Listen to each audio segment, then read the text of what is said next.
Hello and welcome to a very spooky special Halloween episode of Retrospection. My name's Paul and tonight I'll be having the Monster Mash. And my name's Colin, and it's going to take more than a poke in the ribs to put down this old dog. On this episode we'll be taking a look at Jason X, which is the 10th installment in the Friday the 13th series, or Jason in Space. Can't believe there's 9 previous films. It's not surprising that they went somewhere different with it though, is it, really? Where else would they go? Jason underwater?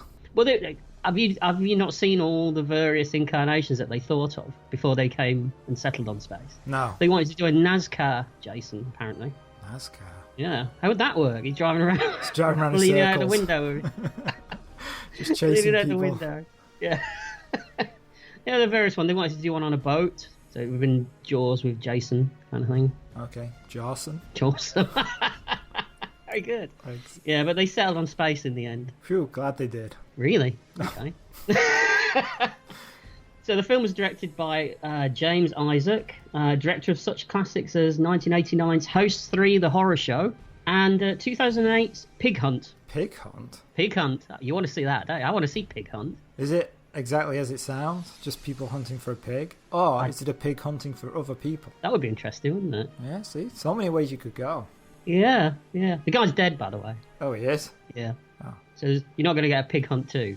No. So don't get invested in it. All right. The film stars Lexa Doig. Is that how you pronounce it? That's how you pronounce it, yes. Yes. You've looked into it, have you? Oh, yes. Wait, that sounded far worse than it should have done. I meant, oh, yeah. Wait. Heavy research, Colin. Is that what you've been doing? Yeah, I mean, she's one of those actresses that you don't recognize the name. She's not like a huge big star, but when you look at her IMDb page, she's been in pretty much every genre show since the 2000s. She has. I think the one that I remember is Andromeda, which also starred Lisa Ryder, who's also in this movie. Yeah, and they actually had a date when they were going to start filming Andromeda, and this film had to finish being made no matter what because they were leaving. They were contracted to leave. I would imagine it probably didn't go over schedule, this movie. I don't know, they didn't have a script. But yeah, Lexa Doig, she's done... Well, she was in the Professionals reboot, the CI5 New Professionals. Really? Yep, she was in that. I know she's in Arrow at the moment. She's in Arrow at the moment. And like you said, she did Andromeda. She was in Stargate SG-1. Of course, yes. Yes. She appeared in an episode of Eureka. She appeared in a few episodes of V. So she's in a lot of things that are no longer with us. Yeah, Primeval New World. Oh, wow. Continuum. So she's killed a few shows then. She kept them going for as long as she could. Well, yeah, you know, tomato, isn't it? Flash Garden. Tech War. Oh. FX, the series. I didn't even know there was one. Neither did I. I'm just surprised that there's even a second movie. Yeah. So pretty much every genre you could think of, right? Every genre show. Pretty good. Mm-hmm. The film also stars Jonathan Potts as Professor Lowe, Lisa Ryder, as we said, as KM14, Yes. Peter Mensa as Sergeant Brodsky, and Kane Hodder as Jason. And a whole host of faceless, nameless people that I'm not even going to bother mentioning. Okay. Fair enough. Well, they're irrelevant, basically, aren't they? Yeah. The machete fodder is what they are. Absolutely. Jason X cost $11 million and grossed almost $17 million worldwide. So that's a result, I suppose. The second number is bigger than the first number. You are correct. That's right. Yeah. We've seen worse. Oh, yeah, on this we show. have. Yes. Well, we say that, but Yeah. so we've seen worse. Right. We've seen worse financial statements than that. Oh, we've seen worse films than this too. Oh, don't spoil it. Okay. God, you're always jumping ahead. Oh, really? Me? Yeah, relax. Take your time with it. Right. Enjoy it. So, have you got any other tidbits or No. that you'd like to throw at me? No? You pretty much covered everything that I know about it. As I said, this is the first time watch for me. You've seen it a few times before, and for some strange unknown reason, you own it. Yes, I do. I assume it came free in a box set or something. No, I paid actual cash money for it. Why? I don't own all the Friday the 13th films. Oh, just the good ones? Just the good ones, yeah. Okay. I like that you've got, a standards. I own 3 actually, but I won't tell you what the other 2 are yet. Well, I know one of them. Ask me later. Well, yeah, I said I won't tell you what the other 2 are. Oh, okay. I said 3. Yeah, sorry, I wasn't listening. Well, this is going to go well, isn't it, if you're not listening? I don't normally. Is this why I'm doing this today? Yeah, that's why you're doing. You're in the driving seat, so I can just sit back and relax. All right, okay. Maybe the listeners will say that they don't want me to do it anymore. I'm sure they'll miss your wonderful tones. No, I think it's fine. Okay, shall we get into it? You don't want the trailer first? Oh, we normally do that. See, I'm not the professional like you. Play the trailer. In the year 2455, on a routine training mission, a team of students is about to discover a life form frozen in time. Wow. They're on their way back.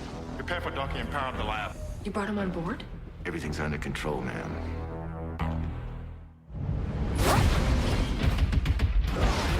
What the hell is going on? Jason Voorhees, that's what's going on. He's an unstoppable killing machine. Guys, it's okay. He just wanted his machete back. How do we get off the ship? I don't know. Look, we're gonna be all right. What? Are you high? Uh-oh. He's here. You have got to get them out of there. Hey, Slappy! I think we're finally okay. What the hell is that? You've got to be kidding me. Oh, wow. He's been modified. Oh, you think? You guys might want to run.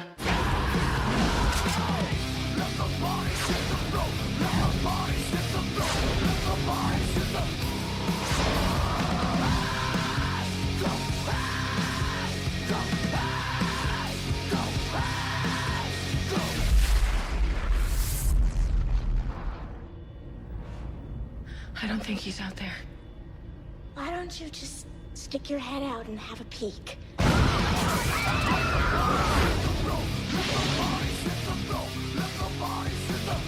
Well, I'm glad we played that. Yeah, basically again told you everything you need to know about this film. Let's go. First thing we get is the New Line Cinema logo. You don't see that very often anymore, do you? No, it's pretty much in the wheelhouse of our usual Dimension films and what's the other one that you like to choose all the time? Canon. Canon, yeah. See, it's up there with those. I would imagine, though, that New Line and Dimension were a slight step above Canon at this point. Okay. You know, the movies had some budget. That is true, yeah. Mm-hmm. Yeah. So in a how would you rank it? Would you rank it New Line, Dimension, Canon? Yeah. I think New Line and Dimension are pretty much on the same level as each other. They're both kind of genre horror based studios, weren't they? Okay, yeah. So yeah, but Canon were the bottom of the barrel most of the time they existed, I would have thought. Yeah. Okay, so we see a hellscape, lots of burning buildings, fire, ominous music playing. It's a bit like Wigan on a Friday night, isn't it? Oh, doing the jokes as well now. Interesting. I am. Yes. We get the title, Jason X, but it's not a hellscape, is it? Because what we're actually inside is Jason's head. Yeah. Mm-hmm. I was surprised at that. Yeah, I couldn't remember that either. But then again, I couldn't remember a lot about this film, which shows you how much I've actually watched it. So. Yeah, but I thought it was a good credit sequence. It is. I mean, the camera spinning around all the blood vessels, and it's nicely done. I think I can fairly say at this point that it's a credit sequence that is better than the actual film deserves. Mm-hmm. Well, it's arguable, I think. Okay. I mean, yeah. I mean, this director's obviously got vision. It does help to be able to see. Maybe not in this case, but it does normally help. Again, you're jumping ahead. So yeah, it's an affecting opening sequence, and then right at the very end of the sequence, we get the iconic Friday the 13th music, don't we? The kill, kill, kill, kill, kill. If you say so. Again, I'm not a big Friday the 13th fan. Well, I do say so. We do get that. Okay. I'm pretty sure that the audience may have heard it already.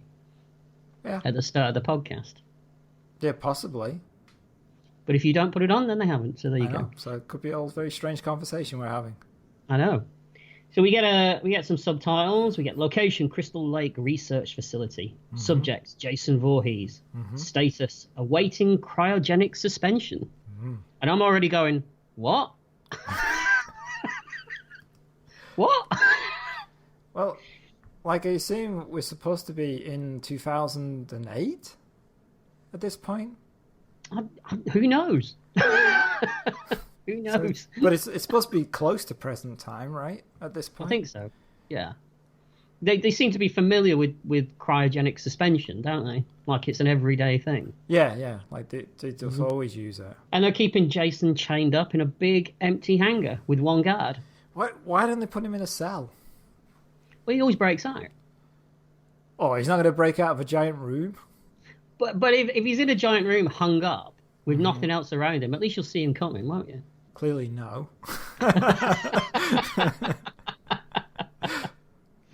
That's a fair point, actually. Yeah, but one guard as well. I know, right? And not even just like a kid, really.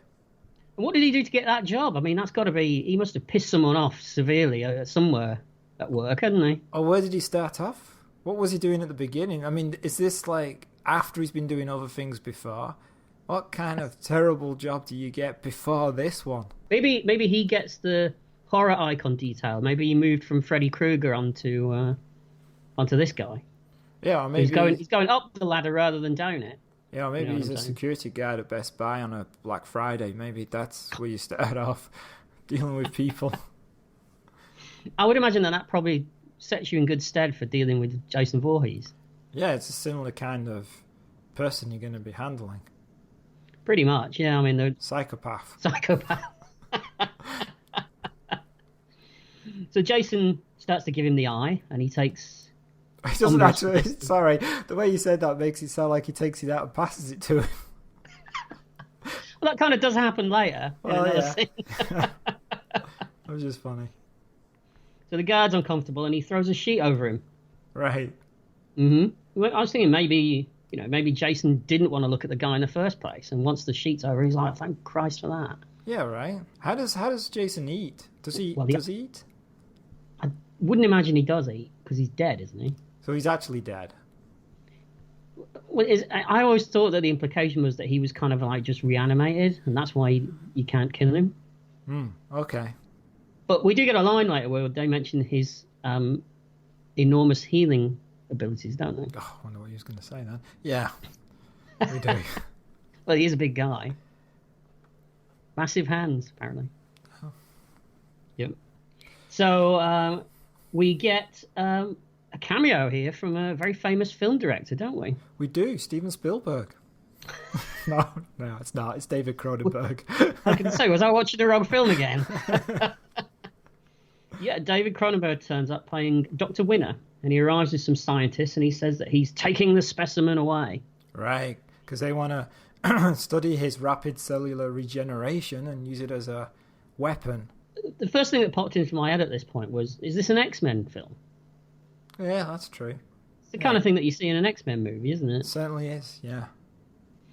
But Rowan, Alexa Doig, she says that she's not ready for this, that this is a really big mistake, and they just tell her to put the kettle on, love, and move off, don't they? They do, yeah. Yeah.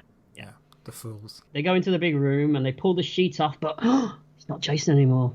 It's the Steven Spielberg. It's Steven Spielberg. No. Yeah.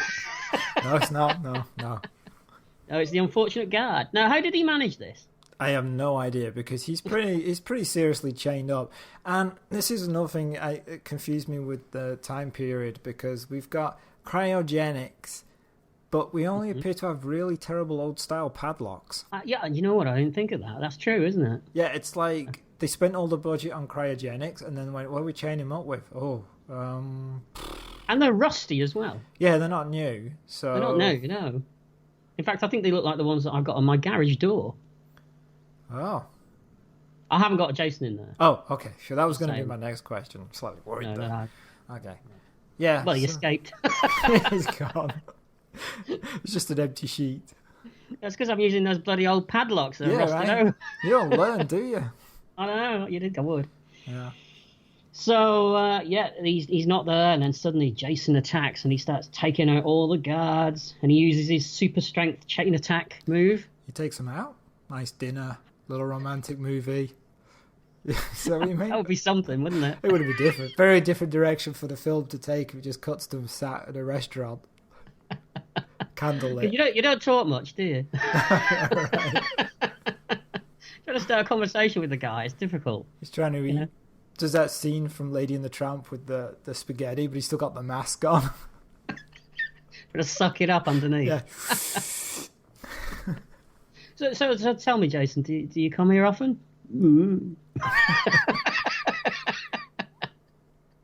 Are you seeing anyone at the moment? And then you get annoyed because the music could be Unchained Melody will be playing. So Jason, that's an interesting machete that you got there. Where did you get that? We could do this for hours. Yeah, we probably could, probably will. So he's taking out all the guards, and then you get a very funny shot of David Cronenberg doing the worst running away you've ever seen. Did you notice this? Yeah. He looked like he was running in slow motion. It was like something from a Scooby-Doo cartoon. I was waiting for the background to keep coming back all the time. You see the same tree go past him. Right, that's true. Although, in fairness, though, Jason would win if it wasn't always for those meddling kids. This is true. I wonder what would happen if he pulled his mask off. He'd be the gardener. Yeah. Why you? I'll Scrappy do. Scrappy. Oh, don't talk to me about Scrappy do. There you go. Drop kick that. He wasn't he? Yeah. I'm getting arguing from me. I'm not the one that's defending Scrappy Doo. Don't go looking at me for that. So Winner gets spiked, literally, doesn't he? Yeah. And then the general crashes through the door, almost falling onto Rowan. We get some very excellent acting from both of them, I thought, at this point. Can't tell if you're being sarcastic or not. Oh, I'm being sarcastic. Oh, okay. I mean, mostly the acting in this film is pretty bad, I would say. Yeah, it's not great, except for Lexa's. She's good. I may be biased. So at this point, I'm thinking to myself, Jason, he's this legendary serial killer. He's killed almost 200 people at this point, so they reckon. And they can't dispose of him by conventional means. So you'd think that there'd be a whole platoon of soldiers there, wouldn't you, just to make sure that this transfer goes smoothly. But they turn up with about 4 guys and a general. Why is the general there? Yeah, there's no reason why a general's there. It's just to make sure the padlocks are on tight. Yeah, I don't know. He's the general of the padlock. Yeah, they do underestimate him. What, Jason? Yes, they do underestimate his power. Yeah. So Rowan's laying on the floor, and this general has a nice death scene. Mm-hmm. And suddenly Jason appears behind her somehow. Right. He didn't come through the door, so how did he get there? Come on. I want answers. Okay. Oh, I don't know. Maybe it is an X-Men film. Maybe you can also teleport. Well, there's Jason X. I never put that together. Oh, jeez. Wow. That would make a good movie, wouldn't it? You put Jason in with Wolverine. Jason X-Men. Jason X-Men. Anyway. So Rowan, she grabs the shotgun. Right. And we get a protracted sequence of cat and mouse between Jason and Rowan, don't we? And you love those scenes. Normally I do. Well, I mean, I know what you're getting at. You're getting at aliens, aren't you? I'm getting at every time we have one of these cat and mouse scenes in every film we've ever seen, you moan about it. Well, it's because they're boring. Right. But it's you know they're going to get together eventually, so just get to it. Okay. But then again, this movie's only an hour and 26 minutes long or whatever, so they need all the running time they can get, really, don't they? Yeah, apparently it is. What do you mean by that? Oh, I was more surprised than me when I got to the end of it. Were you really? Yeah, Yeah, it felt like 2 days. Oh wow, okay, right. So she tries to entice him into the cryo chamber, but he wasn't born yesterday, was he? No. He's because how many times has he been in this situation? So she uses a shotgun to push him back into the chamber, and I love the look on his face. I mean, I know you can't see his face, but Kane Hodder does do a good job in this film, I think, of the way he stands and his body posture, giving you the impression that he's like, oh, for God's sake. All right. I didn't really get that, but... Oh, no, there's better examples of it later as well, I think. Okay. But when you're, the best actor in your film is the guy wearing the hockey mask playing Jason, you've got some issues. Lex is perfectly fine. Oh, I forgot. Yes, sorry. Sorry. You're going to defend her with your life, aren't you? Yep. Until we watch CI5 New Professionals, and then I won't bother. Good to know.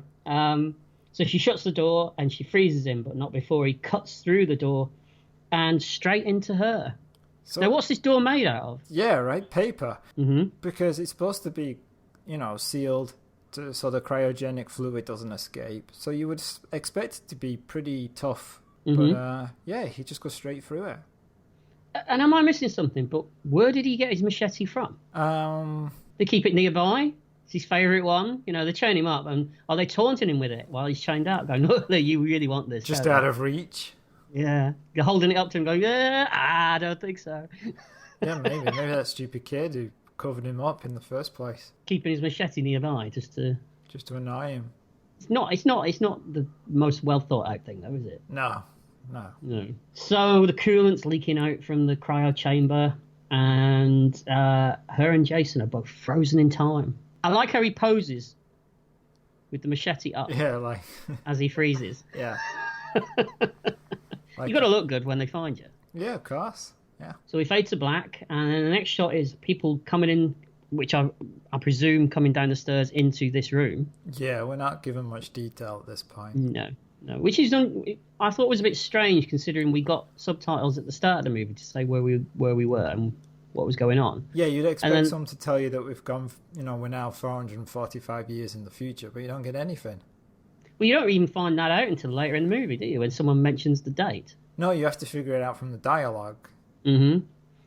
I mean, you're supposed to see all the futuristic tech that these people are carrying and think, oh, put two together, but it's not very futuristic looking, is it? No, I didn't get that from what they were carrying. The only reason I knew was because they kept saying things like, when they kept referring to things as being in the past all the time.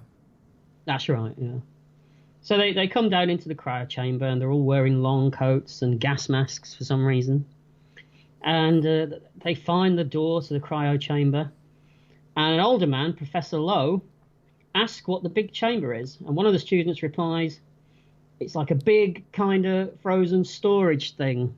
Now, this guy was annoying, wasn't he? Yeah. Asriel? Yes, Asriel, yes. Mm-hmm. Yeah, very annoying. One of the guys surmises that it's a storage unit, but he's corrected by KM14, who tells him that it was actually created in 2010. Oh, no, 2010. Okay. 2010, yeah. So I guess that's where we were. But other than from that, that's when you suddenly realise, we're in the future now. Right. Yeah. And she's acting weird, so there's clearly something not right about KM14 as well. Right. Mm-hmm. Her name, for one. Well, it could be futuristic, though, couldn't it? Oh, we're all called? Like, there's someone called KM13. And you get things, I'm Klaxar 7 and all that kind of stuff. I'm KFC. KFC. Who are you? D. Oh, I'm D4. Yeah, BFG2. I can't think of another one. So they just open it up. Yeah, they're not worried about anything. Contamination.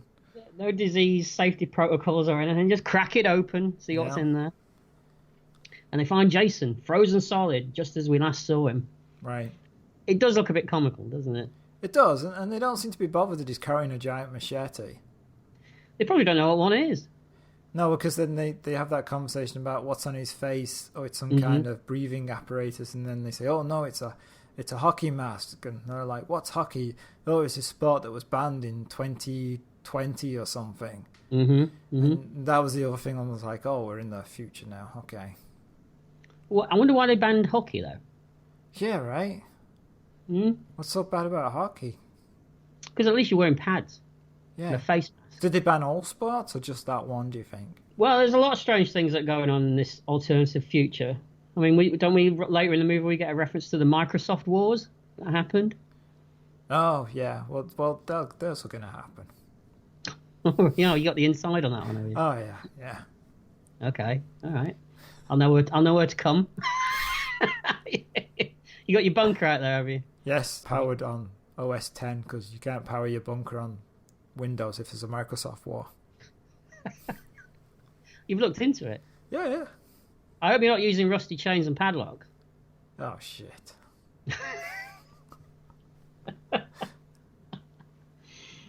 So, as we said, KM has an odd way of speaking. It's almost robot-like. Ooh. Really, isn't it? You know, she has a robotic way of talking and a robotic way of moving, and her features are very robotic.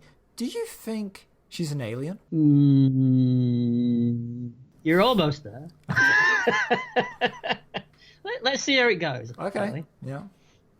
So Professor Lowe says, don't touch anything, but Azrael, he's a joker. He gets a coffee cup stuck to his hand. Did you laugh? Did you laugh at this? No. No, neither did I. I wouldn't imagine anyone did. Right. Even the people in the room with him didn't laugh. No, that's true. I would have laughed if he'd licked it and it had stuck to his tongue. That might have made me giggle. Sorry, it was the fact that you said giggle. Who giggles? Can you I like a giggle. Okay, I like a giggle. right. Yeah, giggle. Chuckle, giggle, Okay. you know. It would have been funnier if he'd have licked Jason and his tongue would have stuck Lick to the it. machete. Lick the machete. Oh no, he licked his mask. Yeah, that would have been good. I would have really. Because they don't know what it is, do they? So No, it could have been food. yeah. You don't know unless you try. That's true. It's always my motto. Right. Yeah, it certainly is. I mean, how do you know what it is unless you put it in your mouth, Colin? Absolutely. But that is how you ended up in hospital for those 2 weeks. I thought you were going to say jail. Well, that came afterwards. They Yeah, let they you were recover. Yeah, they were waiting for me when I left. Yeah. So they find Rowan on the floor, and she's perfectly preserved, apparently, isn't she? She's perfectly preserved. Mm-hmm. And Perfectly. KM suggests that they could revive her. So you can just revive anyone now in the future. Apparently. Well, yes, we can see that, yes. Mm-hmm. It doesn't matter how badly you're injured. Surely there'd be overpopulation problems. Good point. No one would be dead. You die, you just bring it back. Maybe the trade-off is that somewhere else someone's killed. That's They very just dark. don't talk about they don't talk about that in the film. So, you want to bring Grandma back, you got to go off and kill some random... Yeah, that's how it works. It's a one in, one out system. All I can say is I'm glad that you're not running any country. Although, you can't do any worse, can you? Right. That is true. So Jason becomes dislodged, doesn't he? And he falls. And he accidentally cuts off Azrael's arm. And at this point, I did laugh at this. Did you laugh at that? Yeah. Mostly because it was him getting his arm cut off. Right. Mm-hmm. Yeah, so he's standing there and he's squealing as blood's pumping out of his arm. And KM gives him some drugs and then seems to seal up the stump with a bit of plastic. Yes. Yeah. Yes. That's what It everyone looked like, uses. yeah, it looked like when you pull a carrier bag tight over something, didn't it? It did, yeah. Which is probably what they were doing. You're just lucky you didn't say Tesco on it. That would have been. But then they say, in the future, all this technology is sponsored by Tesco. Yeah, that's correct. And for our American listeners who have no idea what Tesco is, Google it. We haven't got time to explain it, have we? Yeah, it's a supermarket. We do all the work. Yeah. There you go. So they carry the bodies through a dusty wasteland. Sandstorms are blowing and there's derelict buildings in the background. Wigan again. Yeah. Wow, you really got it in for Wigan tonight. They're not listening, are they? No. Well, maybe one guy is. But not anymore. He's gone now. dropping like flies around us. You got to say, for a cheap movie though, it does look quite good. The effect. I mean, a lot of the effects in this film, the space effects in particular, that we'll get to in a minute, they do look quite good for the time. Yeah, I don't remember seeing anything that made me go, ugh, or stood out to me as being particularly bad. So yeah, I'll let you have that one. Mm-hmm. Oh, thank you. You're welcome. You've been kind to me just because you've given me this job tonight. Yeah. So they return to the ship, which is an interesting design. Yeah, and it's called the Grendel. Yeah, I thought that was quite good. It's good, but I suppose, as try as hard as I could not find a connection with the story of Grendel and the film. Oh, I think you're assuming too much there. I think there must be a reason why they used that name. They could have called it the Big Ship Flipperfloppermus, and they didn't. They went for Grendel, which is, they couldn't fit that on the decal, could they, on the side? Probably not. So I thought there might be something, but no. Did you notice that the little ship pod things that they fly look a little bit like hockey masks? No, I didn't. You take another look. They do. No, it's okay. No, I'll stop. We can start the podcast, and you can go watch it again. No, that's all right. Oh, I wonder where we're going tonight. So they're going back to the ship, and the pilot, Fat Lou. Fat Lou, is that what he's called? Fat Lou, apparently. Oh, okay. I've got one of those upstairs. For a wide load. He wears a cowboy hat. Now, can you tell me another instance of a space cowboy pilot? Battle Beyond the Stars? Very good. Played by? The guy from Little House. The Waltons. Nope. He's Not in the that movie, guy. but no, he didn't play the space right, cowboy. Okay. Oh, it's Steven Spielberg. It is. I'm just doing that. But, it's. I'll give you a clue. He loves it when a plan comes together. Oh, Steven Spielberg. No, it's Hannibal Smith. That's the guy. George Papard. Thank you. Totally lost his real name. Yeah, that's right. Yeah. You got to say though, should I be worried when that thought about? I was thinking about Battle Beyond the Stars popped into my head as I'm watching this, and I was thinking, oh, I'll have to watch that again sometime. Yeah, that's not good. That thought that goes through your head. Like, if you've been driven to thinking that Battle Beyond the Stars is worth watching more than this, then you've hit rock bottom. Oh, we can go deeper than that. The ship takes off. And it's another nice effect, this ship, I think. Mm-hmm. Oh, problem with the ship. Yeah, thanks. Mm-hmm. We see a few other crew members who I can't be bothered, as I say, remembering all their names because they're around. Kinzer, if you played say by so. Melody Johnson. Waylander, played by Derwin Jordan. Stoney, played by Yanni Gelman. And Adrian Thomas, played by Christy Angus, is the intern. Thanks for that. You're welcome. Okay. I'm glad you did it, not me.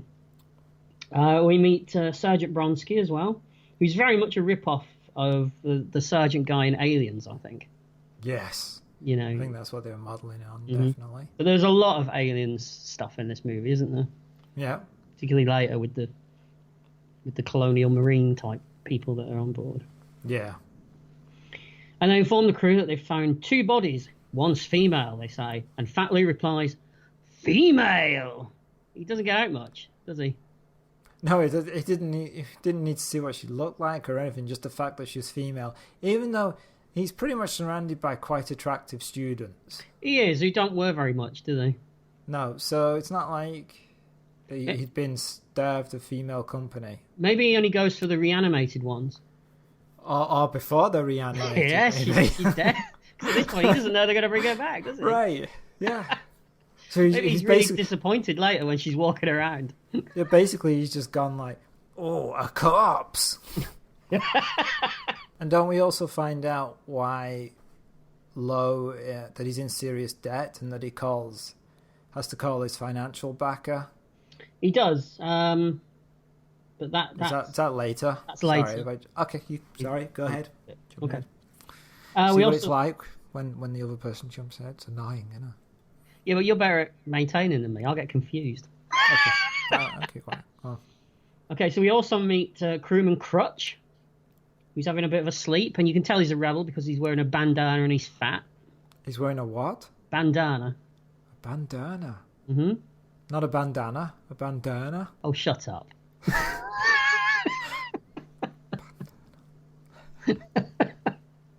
He's going to seep in. I've lived here for nearly 9 years now. Does anybody call them bandanas? Well, I just did. Okay. All right. All right, if you like it. He wears a bandana. Didn't you say bandana earlier? No. Okay.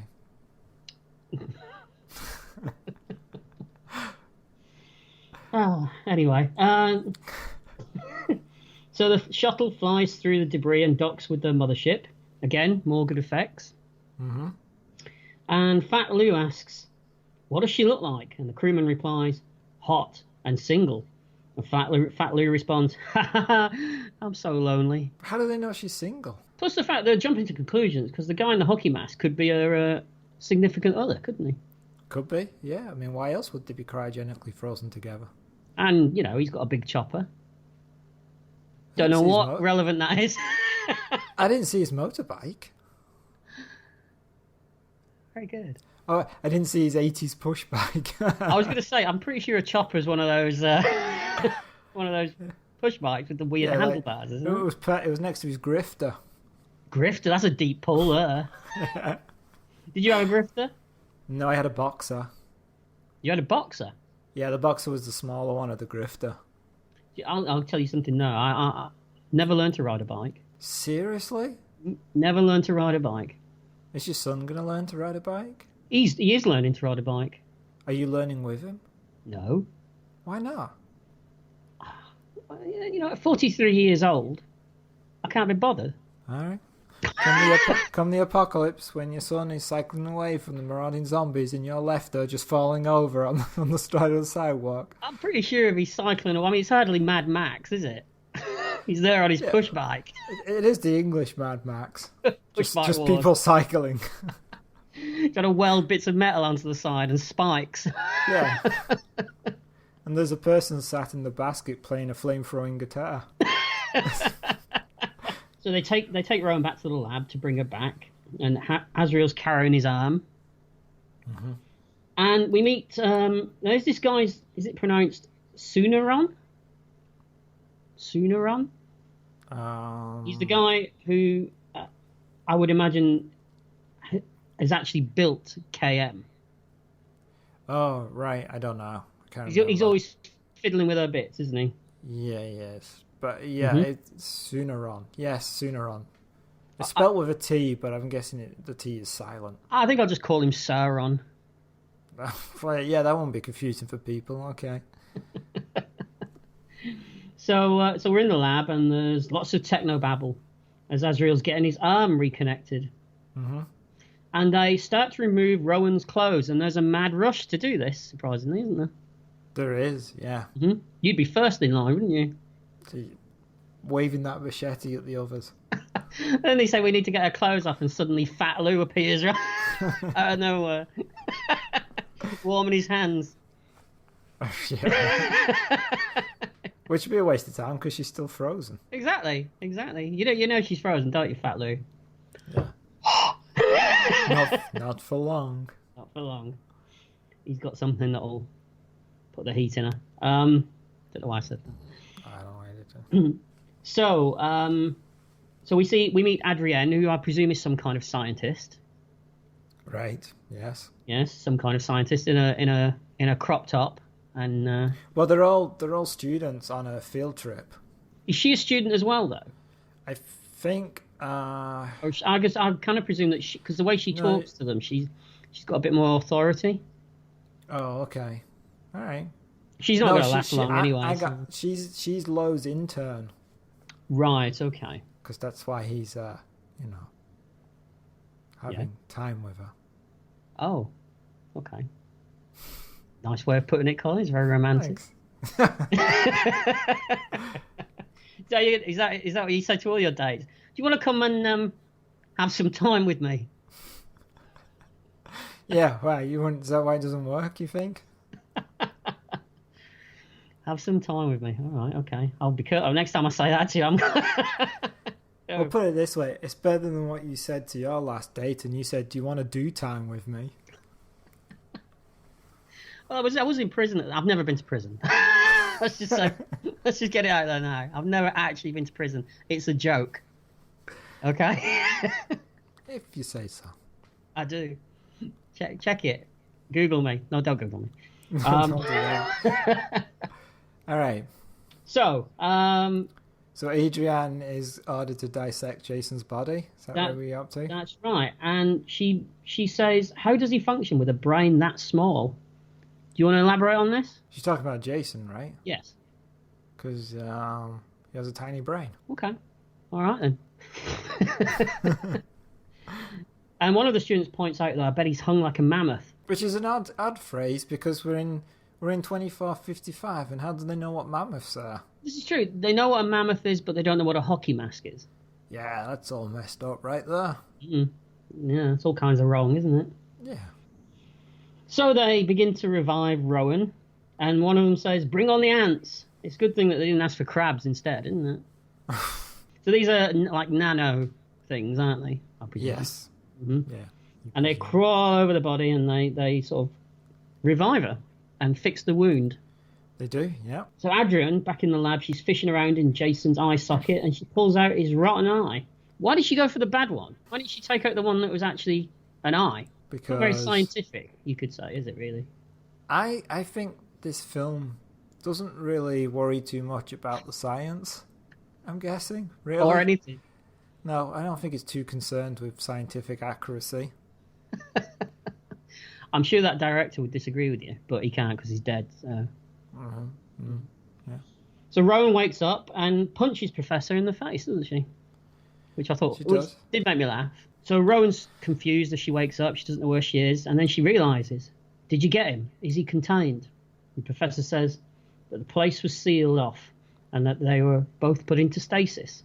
For how long, she says. And he tells her that the year is 2455. Ooh, good random year to choose. Mm-hmm. So, okay. Nobody went down into that building for 400 years? Apparently. 445, yeah.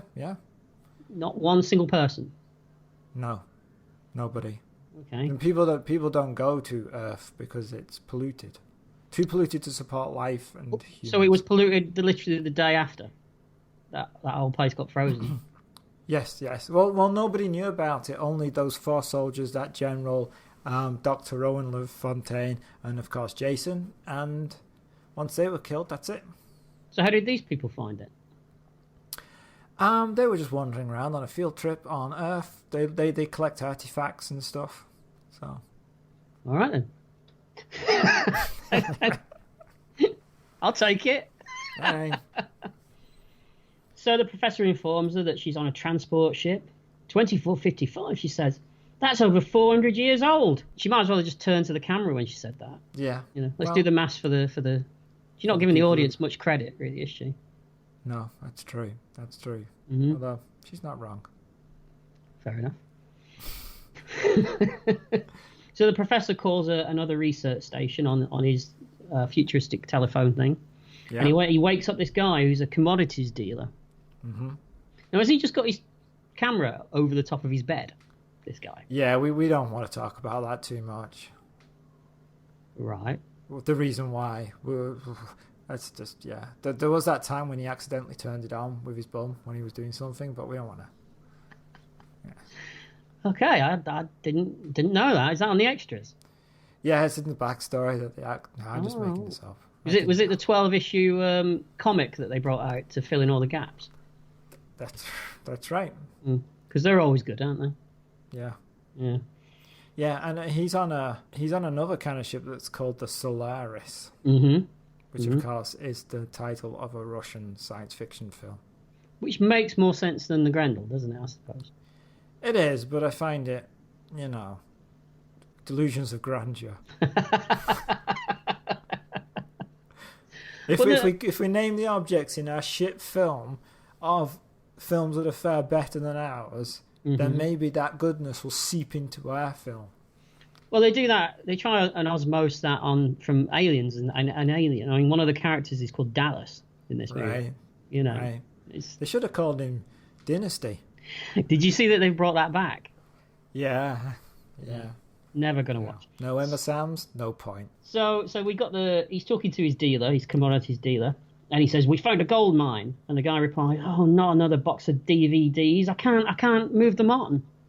DVDs were big then, weren't they?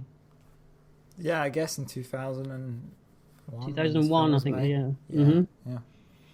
And this is where we get the weird conversation where he tells his dealer that you know he's got this woman who's 400 years old and she's walking around, and the guy doesn't care, does he? Because he says, No. "Well, how many people have been reanimated now? Thousands." Yeah, there's hundreds. Yeah, they're everywhere. No one cares. But when he mentions the word Voorhees, because he says, "Oh, would that be Jason Voorhees by any chance? The notorious serial killer from the 20th century who killed more than 200 people." And he's like, oh, no, it's not him. It's this other Jason Voorhees. He was a used car salesman from Idaho. Suddenly the line goes dead. Yeah, he's like,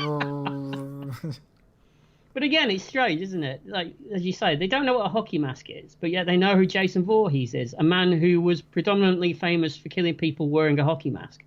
actually, I never realised that, but that's a very good point. Yeah. Interesting. Or So, maybe the history's all messed up and they're like, you know, is it Jason Voorhees? You know, the guy with the blades on the end of his fingers and that floppy cap, that hat. isn't he the guy in the William Shatner mask? Isn't that the guy? Yeah, it's the guy with the red and black striped sweater, right? It's him. So he this is where we get. He was always saying, he had that catchphrase, "Who loves you, baby?" That serial killer. Sucking the lollipop. That's the guy. Yes. Yeah, that's the one. Didn't like getting on planes. Always had to drink the milk beforehand. That's right. Yeah. He was always off his face. But I tell you what, if he didn't drink the milk before he got on that plane, he'd be howling mad. Oh, joke for 18 fans, all two of you. Congratulations, you're welcome. Here all week. Unfortunately. Yeah. Go on. So the professor, this is where he mentions that he's got money problems. Yeah. Mm-hmm. So we've still got money. It's not Star Trek. No. It's not. Well, yeah, it's not certain Star Trek. Yes. Some Star Trek. So how did? Yeah, we don't get in a big Star Trek conversation at how Quark's spell worked. Well, I would imagine he just pulled the taps on the beers, didn't he? Yeah, but how did the Federation staff pay for him? No, I was being facetious. Oh, I'm not. I'm serious. This needs solving. Well, they paid for everything. Wasn't it gold pressed latinum? But where do Federation people get gold pressed latinum if they don't have commerce? Maybe it's something that they can just knock up in their replicator thing. Yeah. I don't think you quite understand how money works, Paul. People have been telling me that for years. Because I don't want to spoil it for you, but if you could just make loads of it, it kind of loses its value. Is that how it works? I never have enough to know. I get these magical bits of paper that appear in my wallet and then disappear. Right. Yeah. Change into magical figurines. They change into a lot of things. I'm drinking one of them right now. Okay. Yeah, okay, so then we cut to... We're still with the professor later, and one of his students enters with a bottle of champagne and a pair of forceps. Yeah. And she says, "We need to talk about my midterms." But, that's how I always open my bottles of champagne. With a pair of forceps? Yes, the only way you can get the cork. Or do you mean you always open your bottles with a student with a pair of forceps? I always open my students with a pair of forceps. Oh, that's dark. Your Honour, do you know this man? No. Do you recognise these forceps? They've never been near me. I'll say that. So we're back with Jason, and Adrian's trying to slice off his mask. Right. And he's starting to thaw. Bits of him are dripping. Yeah. Mm-hmm. And she sees his actual face, and we get to see it as well, don't we? And let's just say, how can I put this? He's fuck ugly. Shit, that's one way of putting it. Yeah. Yeah. Would you like a clean version of that? No, you can go with that one. Okay. And she says, "Oh, poor baby." Yeah, rather than the normal response, which would be throwing up. But she's a modern, 25th century woman, isn't she? She is indeed, yeah. She is. And we find out that the professor likes his nipples being twisted whilst wearing a nightie, don't we? Yeah, we do. Anything you want to say about that? No, keep it quiet on that one. Okay. Best do that, I think. And Jason's starting to drip everywhere, isn't he? Big puddles of slime and muck all over the floor. It's like me when Lex is in the room.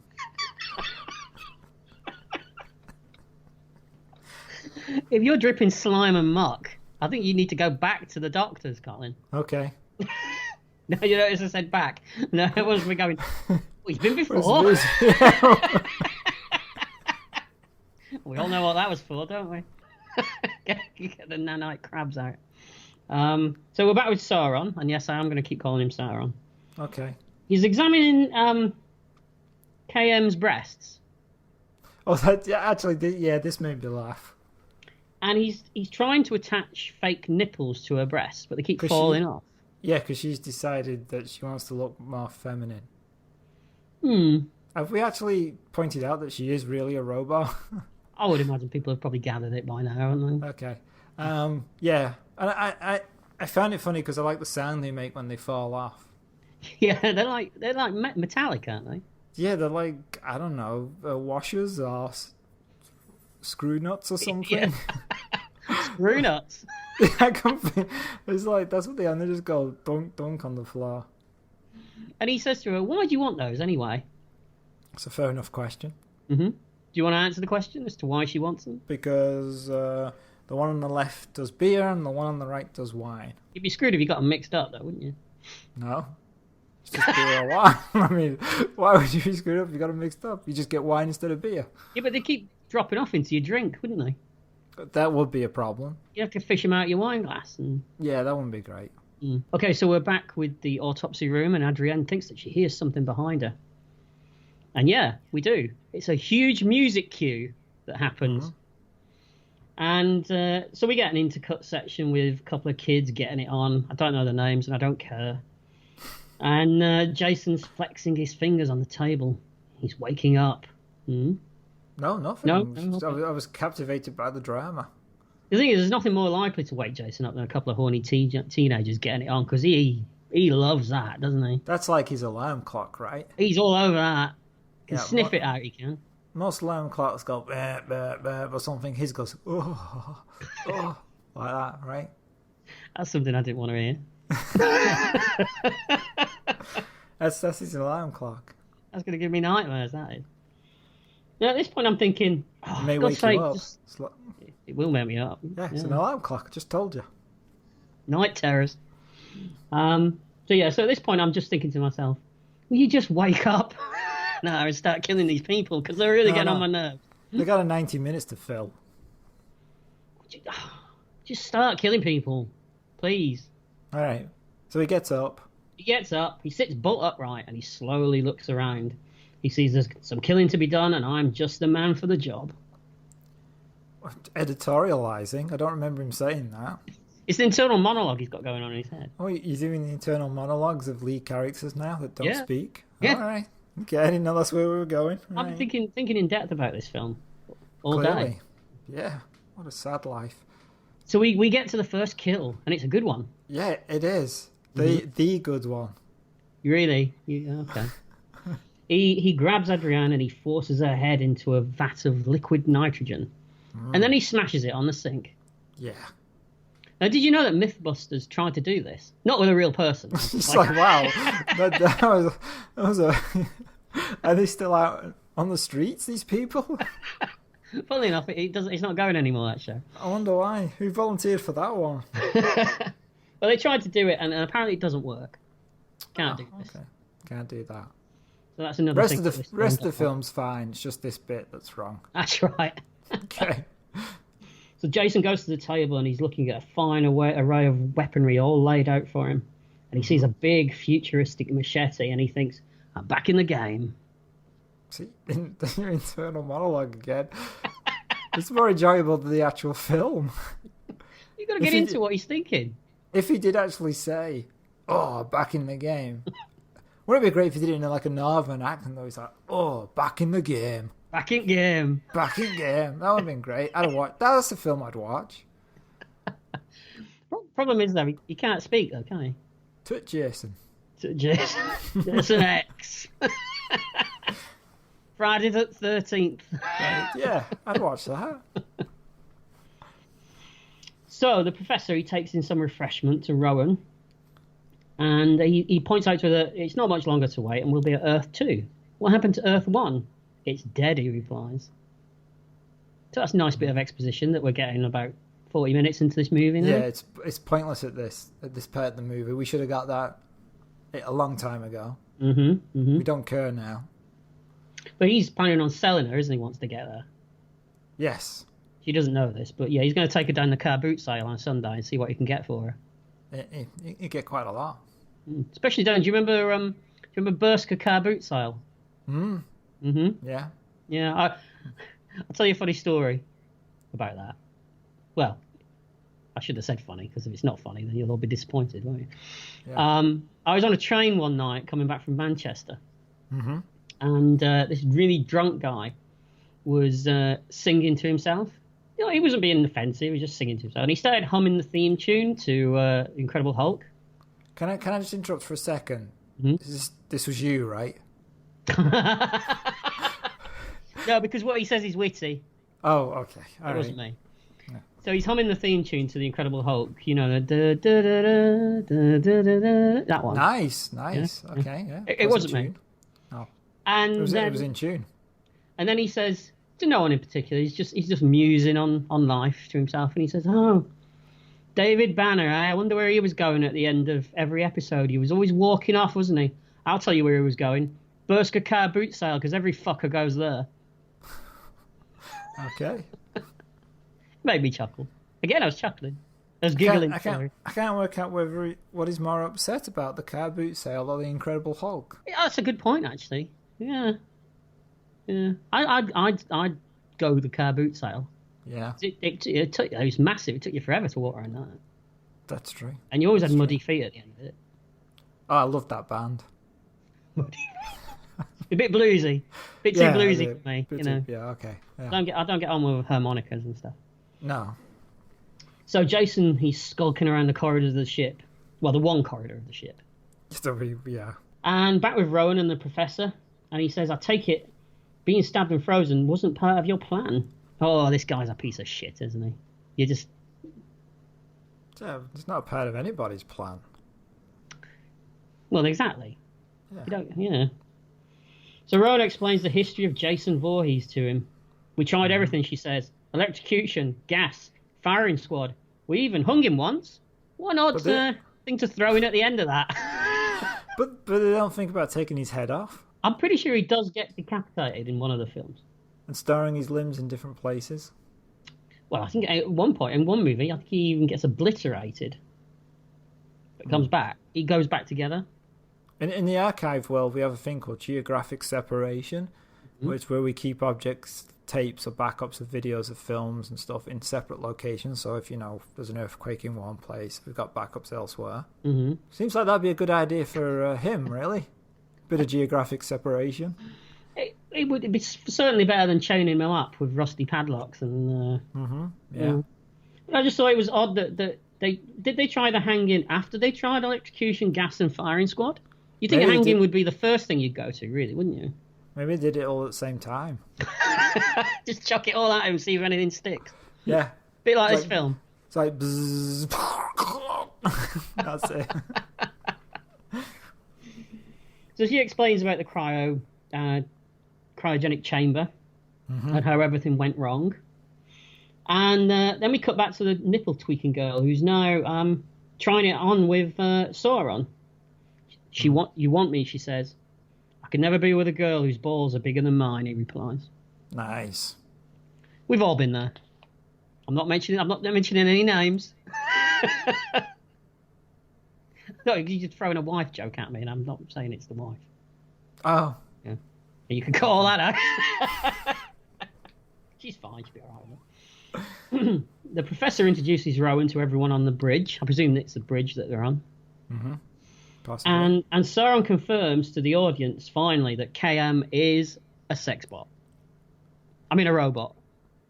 Yeah, I was going to say, wait, whoa. How can you be a sex bot if she doesn't have breasts? Well, you can technically do things without breasts, as long as other things are working. Suppose. Mm-hmm. That was the most polite way I could say that. Okay. Without getting in any more trouble. And Rowan finds out that Jason is on board. She's not happy about it. The professor says that there's no danger, but she's not convinced.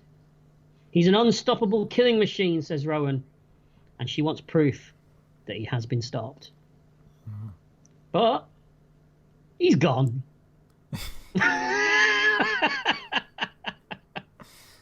Yeah, he does that quite well.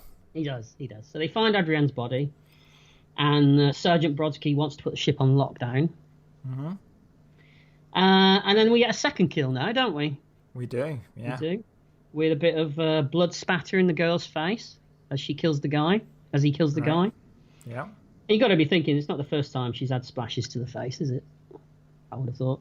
I'm creating a quandary for you tonight, Anna. This is the last time he's ever doing this.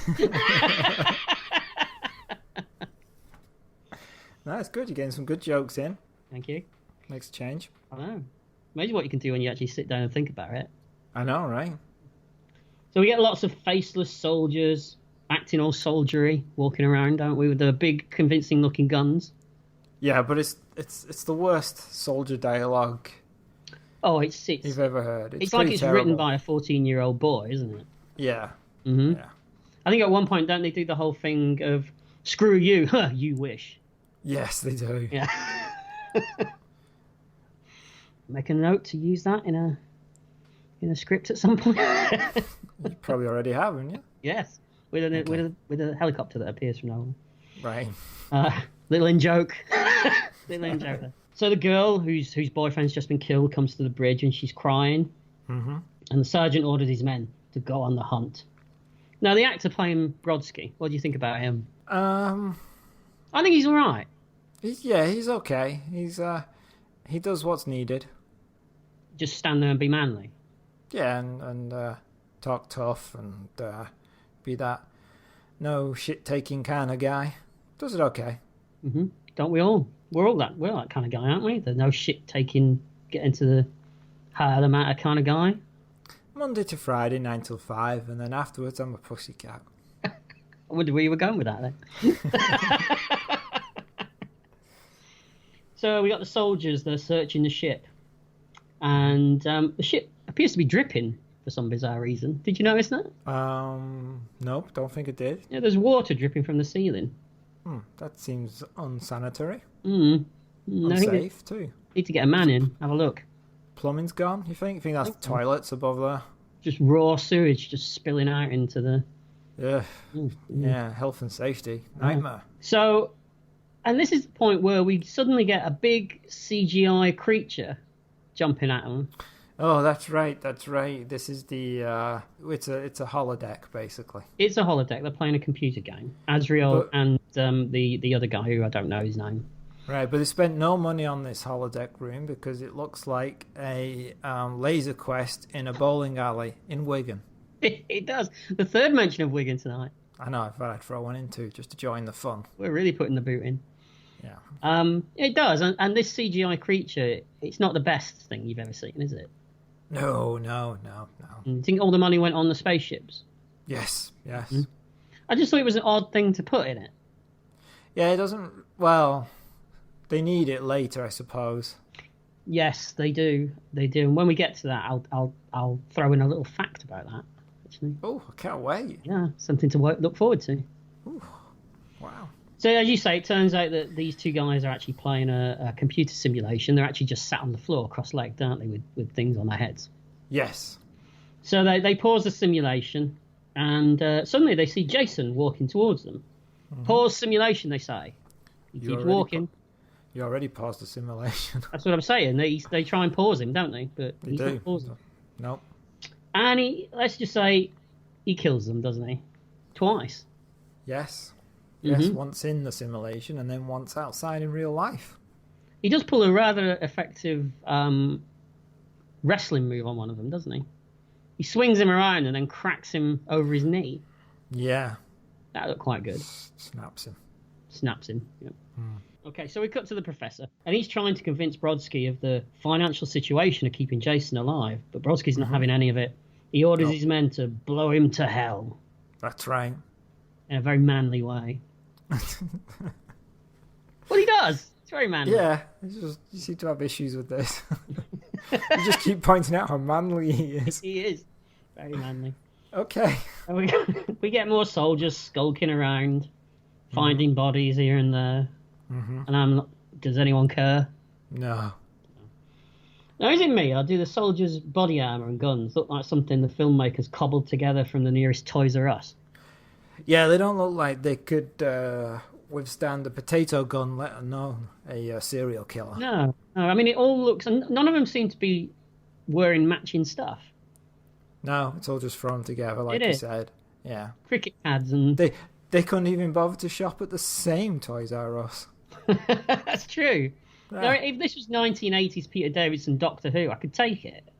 And they'd have to go to Toy and Hobby. It's a deep cut there from Colin, Toy and Hobby. Right. Many an afternoon in that shop. Yep, me too. Yes, what a shame, eh? Yeah. Can't go back. No.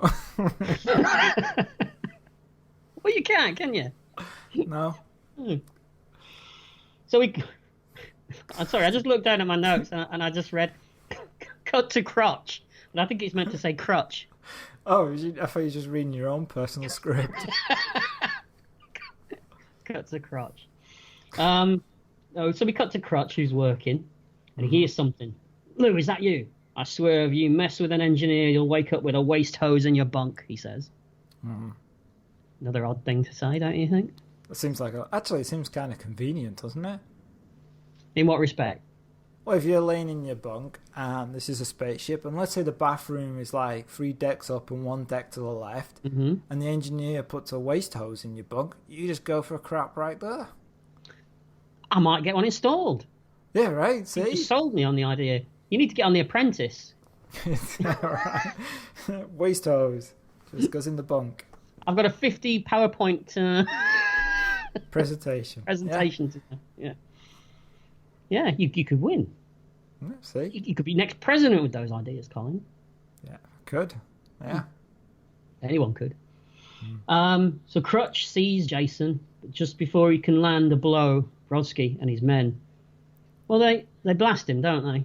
Oh, they do. They really let rip. Yeah, they don't seem to be bothered about all this equipment that's all over the ship that they're just blowing to hell either, do they? No, they don't. Or the fact that you would think it'd be dangerous just firing around the ship. Firing your guns off in a ship, yeah. Yeah. Bit of smoke clears. Oh, he's not there, he's gone. Did you like that? Did you like a bit of acting there? Yeah. It's good. I'm getting better every week. You've learned from the best. Kane Hodder? No, Lexa Doig. You really have to be careful saying Alexa, don't you? Why?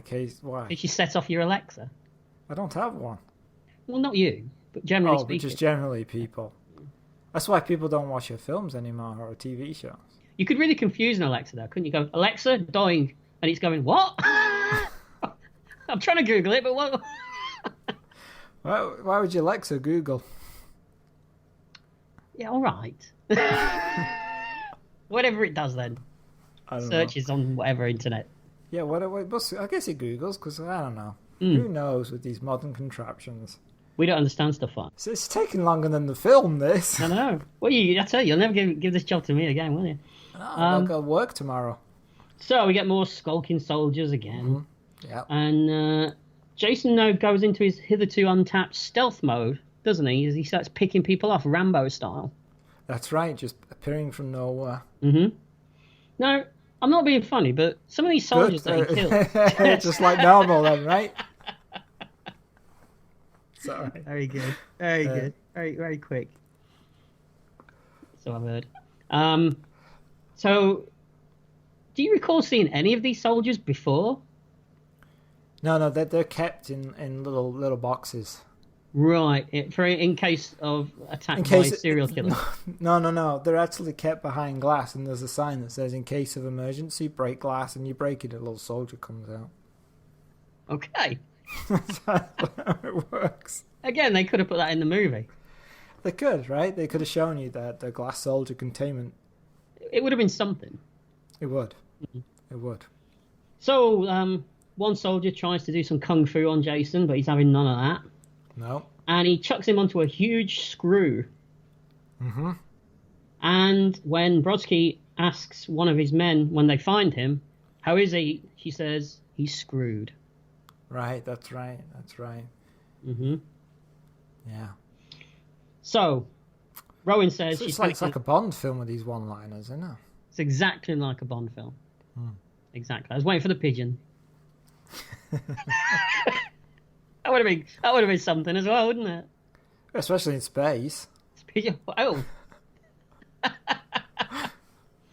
What were they called again? The bear and the pigeon and the bear that we were talking about in the Moonraker. Bear minimum. Bear minimum. Could have had that in this. Yeah, you could. So Rowan says, "You've got to get your men out of there." Again, more alien rip-off. Mm-hmm. And another soldier, he backs into Jason, and she stumbles out with her throat cut. So he's picking them off one by one. There's lots of death going on, and nobody cares.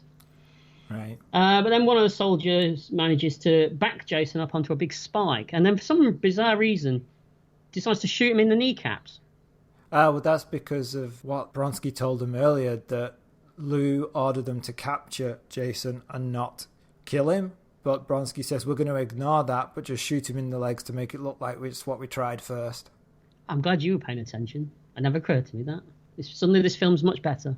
That all makes sense. If there's something I wished I'd achieved, it's that. So Jason unhooks himself and he cuts the guy in half. Mm-hmm. Literally, in half. Yep. So Brodsky's alone now in there with Jason.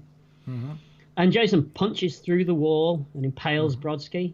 And Brodsky says, it's going to take more than that. A punch through the ribs to take down this old dog. So Jason stabs him a second time. And he says, yeah, that'll do it. It's a good line. Yeah. Yeah, I did laugh at that. So back on the bridge, the professor's trying to cover his tracks. But nobody's buying it. Lou takes the ship out of hyperdrive and prepares to dock at Solaris. Right. But Jason kills him. Again, we're getting some nice space effects here again. Mm-hmm. The ship crashes through the space station and it explodes behind them. Now, at this point, Jason's probably killed, about 20,000 people now in his career? That's true. His numbers have really gone up. They have, yeah. I wish. Although, don't you think it's kind of odd to build a glass dome right next to your landing pad for your spaceships? Isn't that really asking for trouble? It is a bit, isn't it? Yeah. Yeah. But, none of this makes any sense anyway. So. Well, there is that. So everyone starts to panic, and the professor says, no, it's okay, we're going to be safe. We're locked up in here. When suddenly, there's a bang at the door. We all know who that's going to be, don't we? Mm-hmm. Steven Spielberg. I was going to say Jehovah's Witnesses. Oh, okay. We're alienating everybody tonight.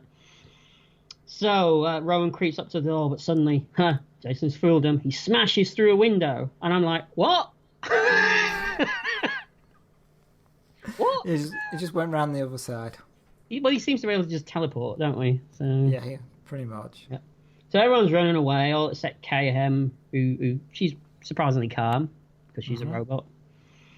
But unfortunately, the professor's trapped on the bridge, and he starts to beg for his life. Jason reaches out with a hand, but all he wants is his old machete. Mm-hmm. And then he kills him. And Rowan asks, how can we get off the ship? Can't we just beam us off? Good Star Trek gag. Star Trek gag, yeah. Like, brilliantly delivered as well. Love it. So they decide to try and escape via a shuttle. They do. Yeah. Now Rowan finds a gun, and one of the other people asks her, "You know how to use that thing, right?" And she says, "It's just like riding a bike." And then the guy says, "What's a bike?" Yeah, because we have that selective history memory problem. Mm-hmm. Why is she suddenly a badass? Yeah, what previous life was she wasn't a soldier, right? She was a scientist. Yeah, I'm guessing she doesn't she even point out that she was a research person? Yeah, so why is she suddenly able to handle guns and weaponry? Maybe Who because knows? she handled the shotgun in the opening scene of the movie. Oh, so that's what she meant? She was just recalling... Oh, all right, I can live with that. Okay. I mean, it's a stretch, but, you know. Yeah. And Soren and KM are loading up weapons when they decide to have a bit of a smooch. There's no time like the present. Mm-hmm. Told you, sex bot. You don't have to call me that. I don't have to. No. Well, it was written in the contract for the podcast. Oh, don't know it. So the women are inching their way to the shuttle. And I'm trying to speed a bit through this now because I can see you losing the will to live. This is the point where the film gets a little like... Yeah. And I think I just want to say as well that this movie was, predicated on the fact that we're going to see Jason get an upgrade, aren't we? Oh, right. It was on all the posters and everything. Yeah. And we've got about 20 minutes left of this movie and it still hasn't happened yet. That's true. Mm-hmm. Uber Jason, right? That's right. So the horny girl, that's what I'm calling her. Okay. She panics and Rowan threatens to snap her neck if she doesn't shut up. Yeah, now she's like threatening people. I'm thinking, go on. You're quite happy for that to occur. Do it. Okay. Yeah. So Rowan sends the other two to the shuttle bay. And meanwhile, Crutch. Back with Crutch. Back with your crotch. Yeah. Okay. He gets to the control room and finds that Lou has been disembodied and tied to all the controls. Disembodied? Mm-hmm. He's disembodied, isn't he? Okay. That's what you call it, isn't it? I'm not completely sure, but I'll go with it. I think I'm actually thinking of dismembered, aren't I? Yes, yeah. But if you're dismembered, you're still disembodied, aren't you? I'm going to look that up and see if that's an actual word, because I'm curious now. But you can keep going. So, Crutch points out, this is sick, but of course, I've seen worse. You should have been with us during the Microsoft Wars. Disembodied usually means without a body, like a ghost. Well, he's definitely a ghost now. He's been cut into pieces. Yeah, okay. Mm-hmm. So Rowan finds Brodsky, and he's still alive. Yeah. Somehow. And Crutch is in the cockpit, and he's about to try and take off, or whatever it is he's trying to do a pre-launch of the shuttle. Yes. When Jason comes in carrying the head of Professor Lowe. Right. He kills Crutch. Poor Crutch. Yeah. Yep. Stabs Crutch in the crotch. Actually kills him with electrocution, to be honest, but, He does, doesn't he? He shoves his face into the wall, doesn't he? Yeah. So Rowan and the rest of the crew now, the ones that are left, they're going towards the shuttle, but the horny girl, she won't open the door. No, she has a panic attack. Yeah, and she launches the ship, and it smashes into the bottom of the craft. Where have we seen this before? Yes, it is familiar to me. Remind me. Black hole. Oh, of course. Mm-hmm. This film's it's a minefield of other films, isn't it? Yeah, it is, yeah. All of them better than this one. Yeah, pretty much. Mm-hmm. Suddenly Jason appears again. He likes to pick his moment, doesn't he? Yeah, he's very dramatic. Mm-hmm. He's bearing down on everyone. He was growling and he's all furry? Again, that would be something. It would be. What was that? Was a bird impression now? Yeah. That's what they do, isn't it? Yeah, if they're really constipated. Well, you know what they say? Does a bear shit in the woods? Don't know. No, not if he's constipated, apparently. He just goes... So KM turns up, doesn't she? And she's got changed. Yeah, she's been upgraded. Mm-hmm. She's wearing now a black PVC leather, and she's toting a couple of guns. Because apparently you can't fight unless... If you're a woman, you can't fight unless you're wearing tight PVC. I thought that was a given. It seems to be, this film, Underworld. That's right. And she reminded me of Mila Jovovich, is it? Jovovich? Yeah. Have you been drinking? Surprisingly not. I just can't say her name. Okay. It's one of those names. Yeah. And... What, foreign? Bloody foreign. So, so she comes out with all the guns and everything, and Sauron says, I gave her an upload. Yeah, I bet he did. So Jason throws his machete at her. Mm-hmm. She goes down, but as he approaches, what? She goes down. Oh. Not like that. Okay. Not like that, like that. Not like that. What, we're doing mother-in-law jokes next? I'm not saying my Jason's fat, but... So he throws his machete. Oh, sorry, I was waiting for the punchline. Well, no, I was hoping you had one. But I have to roll him in flour to find the wet spot. Boom, boom. Right. I just cut that together and it'll be fine. Just cut it all out. Yeah. So he creeps up to her. She's laying on the floor with the machete in her, but she's pulling a fast one. Oh, she's pulling a fast one. She's pulling a fast one. Okay. She starts to do crazy somersaults and kicks. She does, yeah. And then Brodsky appears out of nowhere and stabs Jason as well. That's right, they're all at it now. They're all at it. And Jason starts to fall apart. Now, she shoots his arm off. Mm-hmm. She shoots his leg off. And at this point, all I could think about was the Black Knight bit from Holy Grail. It's just a flesh wound. I was waiting for it. And then she finishes him off by she literally blows his head off. Mm-hmm. And then he falls on the ground. Well, he falls on the ground. Kind of the ground. Mm-hmm. So, they're patching Brodsky up in the med lab, and he's showing off his nice, shiny new abs that he's got that looked a bit plasticky. They put him on that regenerating bed that Rowan LaFontaine was put on at the beginning of the film. That's right. That regenerates your body. Mm-hmm. And there's a ship that answers the distress call. It's coming to help them. Yes. Mm-hmm. But they tell the rescue ship not to bother because they've had a leak, a coolant leak, and the ship's about to explode. Oh, it's thinking vegetables there. We've got a leak, cauliflower, 2 onions. Let's make a stew. You got to have your 5 a day, haven't you? You do, yeah. Yeah. So, meanwhile, Jason, he conveniently fell back onto the ant table, didn't he? Yeah, see, yeah, he did. And it malfunctions. It malfunctions, yeah. Mm-hmm. Mm-hmm. And it rebuilds him. Yeah. Why did no one notice this? Yeah, because it's only in the other room, isn't it?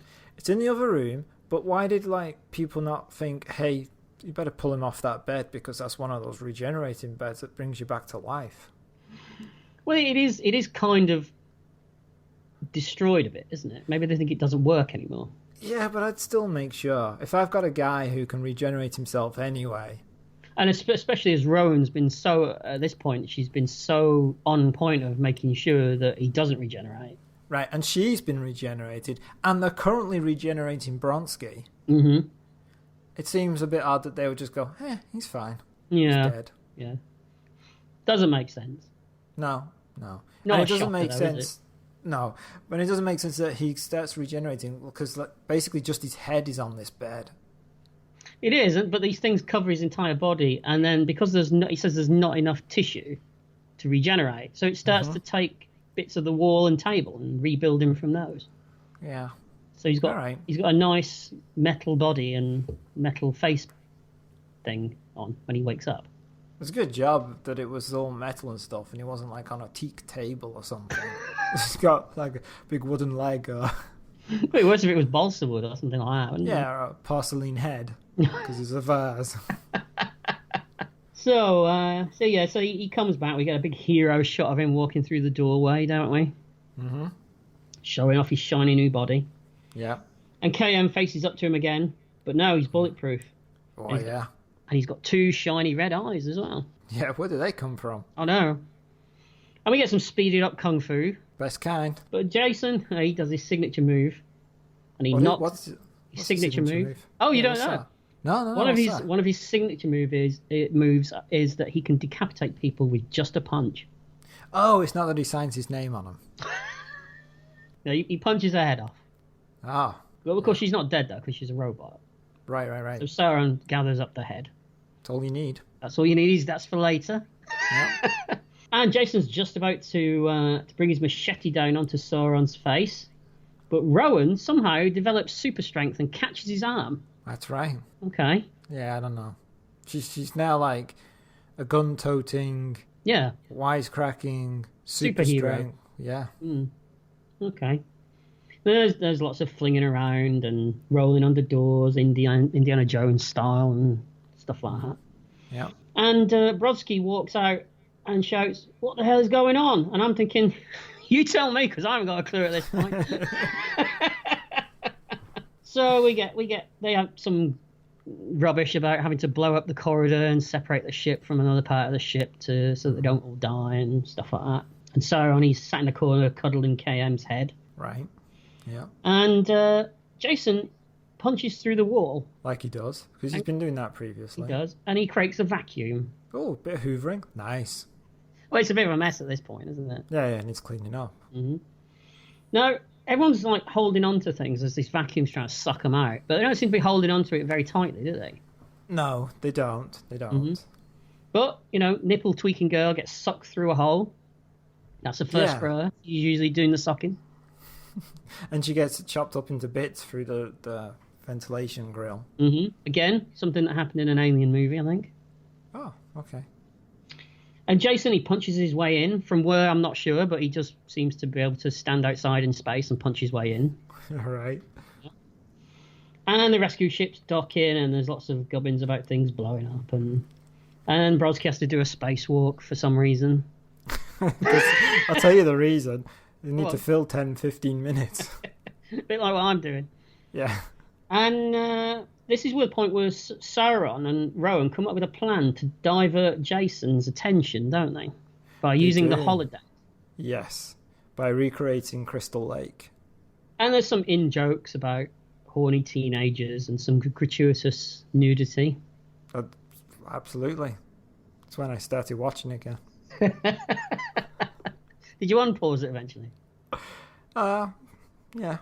About 3 minutes later. Well, you sound a bit like Jason because he can't resist the little bit of nostalgia there, can he? No, and I had to laugh when he's stomping on one in the sleeping bag, and he's got the other in the other sleeping bag, and he's swinging her and whacking her against the tree. It amused me. Now, that's something that he did in a previous it is? movie. But no, it's less funny. And it was something that Kane Hodder came up with on the spur of the moment because he was so tired and fed up. Right. That he had this prop of a body in a sleeping bag, and he was just slamming it against the wall, and the director said, well, you know what, we'll use that. That's quite amusing the first time. Yeah. So we get some explosions and more running around. And Brodsky locks them in together, doesn't he? He does, yeah. And they have one last hurrah. One last hurrah. They run at each other just as the ship explodes. Mm-hmm. And Rowan, Sauron, and KM's head escape in a shuttlecraft. Yep. And then the last bit of the movie is Jason flying towards Earth with Brodsky riding him. Yeah. And they land in a lake. Dr. Strangelove style. It is. And it's two teenagers cuddling, kissing. They see a shooting star. Oh, where did that go? It went over in the lake. Kill. And that's the end of Jason X. Wow. Got there in the end. Yeah, it was good. I enjoyed it. And now we'll talk about what we thought of the film. Yeah. Who do you want to go first? Shall I? Or? Yeah, I think you go first. All right. This is not the worst film we've seen. Mm-hmm. Highlander Endgame still has that trophy. Going to take a lot of top in that, isn't it? Yeah, it is. But this is pretty terrible. Mm-hmm. I'm not a huge horror fan like you are. Mm-hmm. But there are certain... I mean, there are horror films I like, but this epitomizes the kind of horror films that I don't like. And that really, it's just a group of people running around with an unstoppable force chasing him. It's like Benny Hill, but a horror film. Right? That would be amazing. It would, right? Chasing him with his big chopper. Yeah. Oh, he's got a big chopper. Is that a bike again? Yeah. You don't like slashers, do you? I don't think so. I don't. Well, for me to like a slasher, it has to have certain things. It has to have a group of people that are funny or interesting or original, or the antagonist, the evil one, has to be interesting or funny or something about him.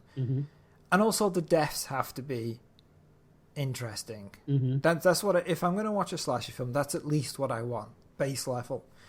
And this, like, obviously Jason's not funny because he never says anything, although you seem to have given him a whole script of dialogue internally that I wasn't privy to.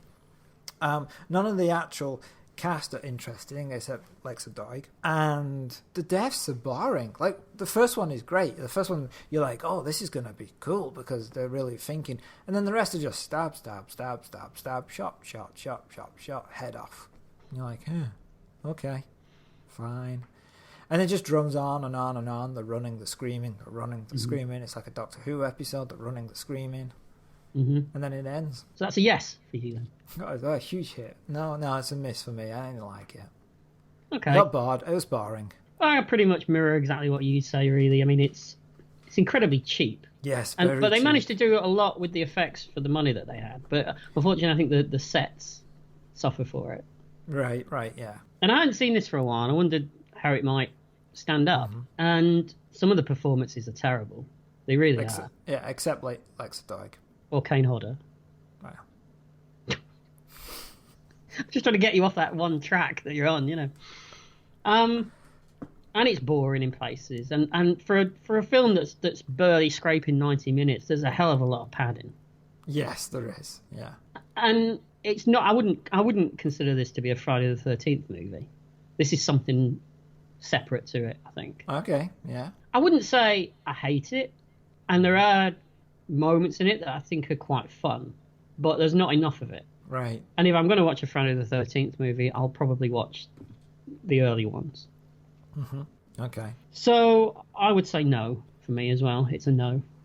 Oof, second miss in a row. I know, we're on a roll. I wonder what our next great loss will be. Yeah. So that's it for this episode of Retrospection. Join us next time when we'll be diving into the richly layered fantasy world of Krull from 1983. So if you like the show, then rate or review us wherever you listen to us. And if you want to reach out to us, you can email us at retrospection@email.com. Or you can find us on Twitter at Retrospecky. And we're also lurking around on Facebook if you want to send us a message. You can also check out our Spotify playlist where you can hear some of the music from all the films and TV that we've done so far. So until next time, it's a ghoulish goodbye from me. It's a terrifying terror from me. Bye. Bye.